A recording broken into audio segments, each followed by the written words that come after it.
एक बुद्धिमान राजा था जो हक हलाल की कमाई में विश्वास रखता था। वह शाही खजाने से अपने लिए कुछ भी नहीं खर्च करता था। वह हर दिन दरबार का काम करता, फिर घर जाकर धर्म ग्रंथ में से वाणी लिखकर अपने सेवक को दे देता था और सेवक को कहता, जाओ और इसको बाजार में बेच आओ। इस तरह से वह रोज जो भी पैसा कमाता उससे अपना और अपने परिवार का गुजारा करता था। वह हमेशा हक हलाल की कमाई ही खाता था। एक दिन सेवक के घर से तुरंत घर आने के लिए चिट्ठी आई। वह राजा के पास गया और उसने अपनी तनख्वाह मांगी। माफ करना, लेकिन अभी मेरे पास पैसे नहीं हैं। अगले महीने सेवक को फिर से संदेश आया कि फौरन घर आ जाओ। तीसरी बार वही संदेश आने पर वह राजा के पास गया।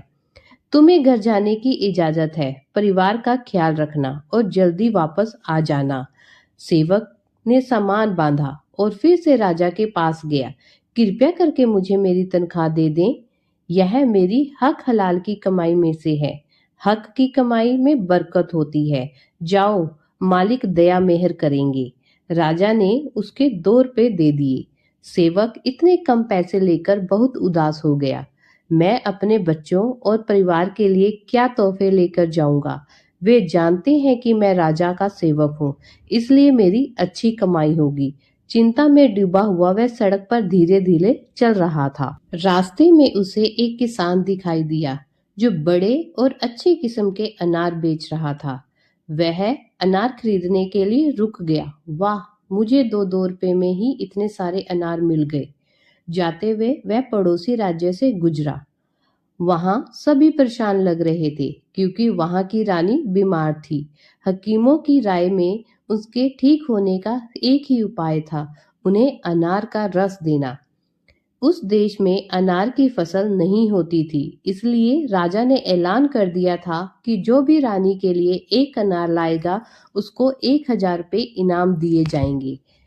सेवक ने अनारों का पूरा गट्ठा लेकर राजा की सेवा में राजदरबार में पहुंच गया। महाराज, आप जितने अनार चाहते हो ले लीजिए। राजा बहुत प्रसन्न हुआ। इस भले इंसान को हर अनार के लिए 1,000 रुपये दिए जाएं। राजा ने सेवक को सही सलामत घर पहुंचाने के लिए अपने 2 सिपाही उसके साथ भेजे। जब वह घर पहुंचा तब उसके घरवाले यह देखकर बहुत प्रसन्न हुए कि वह अमीर और खुशहाल हो गया है। इस तरह राजा की हक हलाल की कमाई के 2 रुपयों से वह सेवक हजारों रुपए का मालिक बन गया। हक हलाल की कमाई में कोई धोखाधड़ी या अनैतिकता नहीं होती। हक हलाल की कमाई से आपको मानसिक शांति मिलती है, गुरुओं की दुआ होती है जिससे बरकत होती है। हक हलाल की कमाई सही तरीके से और ईमानदारी से होती है। इस कमाई से आय में वृद्धि होती है और भविष्य सुरक्षित रहता है। राधे राधे।